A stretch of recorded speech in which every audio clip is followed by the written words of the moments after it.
One person is dead after a hit and run in Van Nuys this morning. And now police have one man in custody thanks to a tow truck driver. CBS 2's Joy Benedict is live at Haskell Avenue and Stagg Street with the details. Joy. Yeah, certainly a very disturbing story and a sad one out here, Suzanne, as we have learned that one man has died because of a hit and run crash.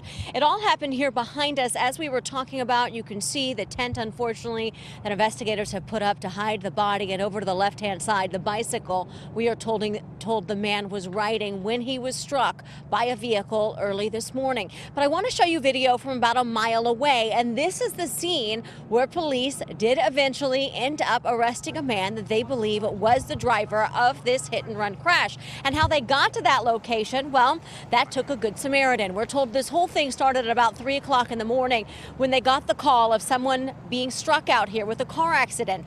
There was a tow truck driver who was listening on the scanner nearby, and that's when he saw a car with a busted out front windshield and a man standing outside of it. He said he then saw that man walking around seeming possibly intoxicated getting into that car, and that's when he followed that vehicle because he thought he may have been involved in this particular hit and run crash that he was hearing about on the scanner. He ended up blocking him in and calling 911.